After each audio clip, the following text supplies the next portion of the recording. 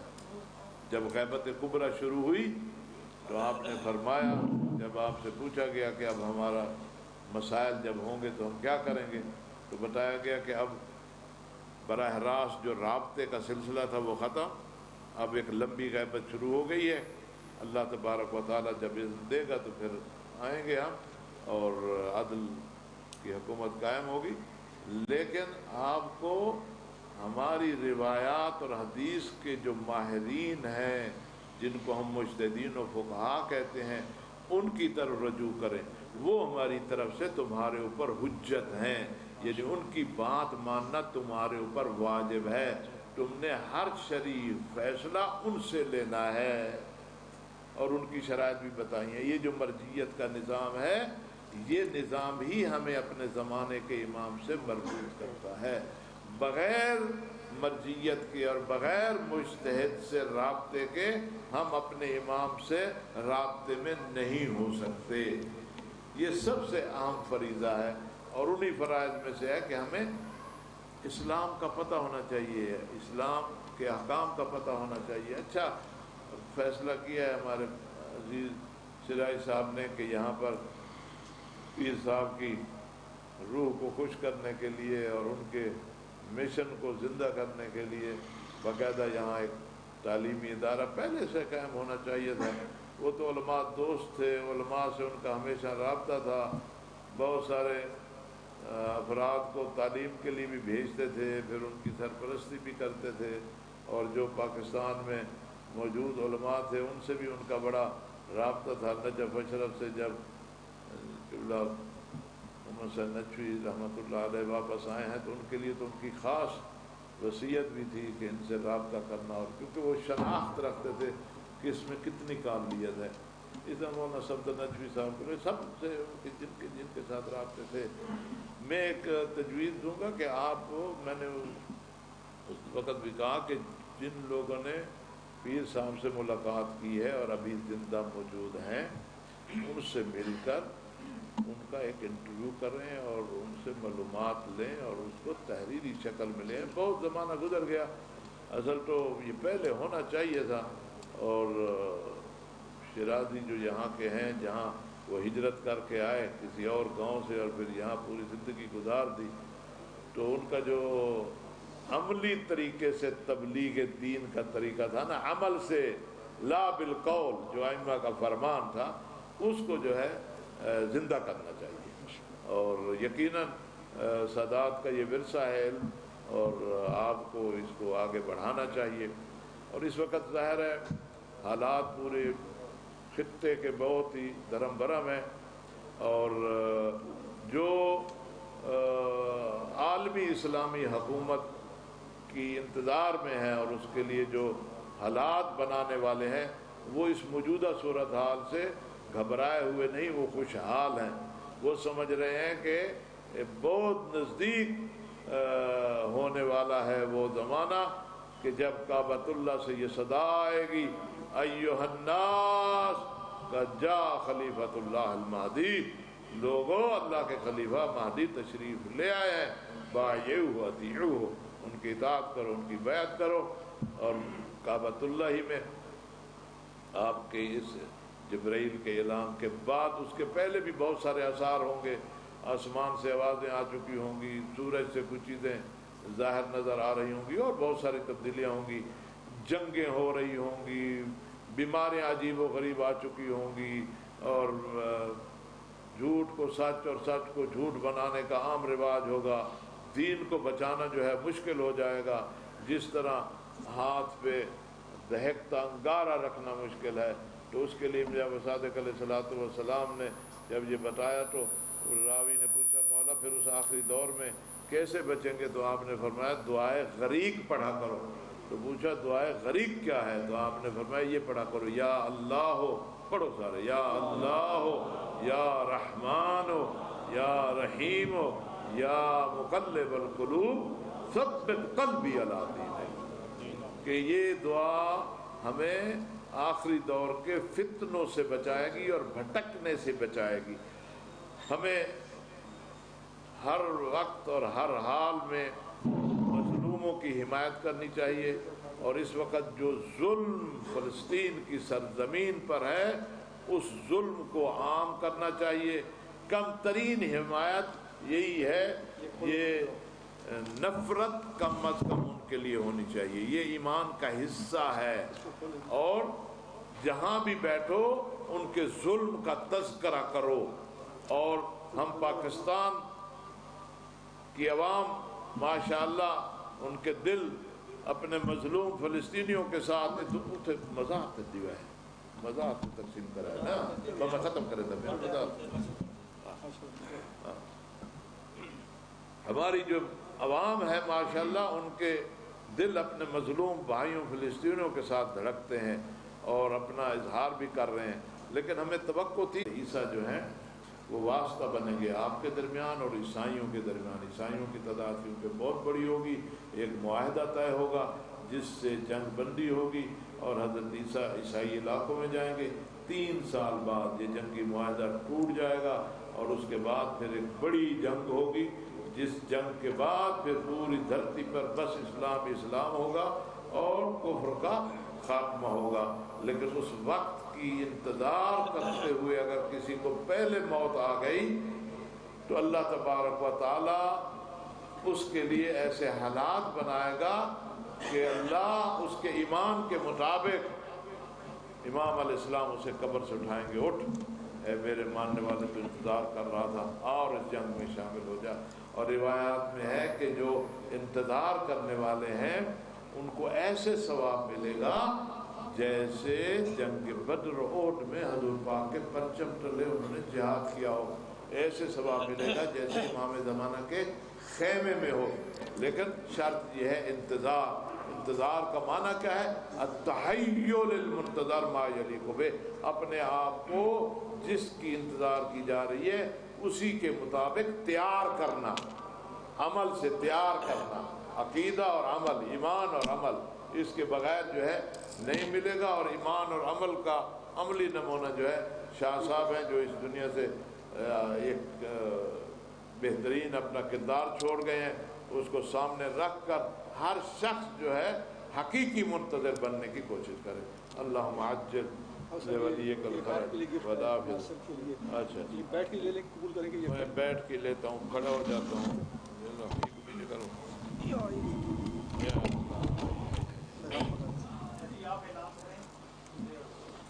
ہاں وہاں چلیں، آئیے میں اٹھتا ہوں۔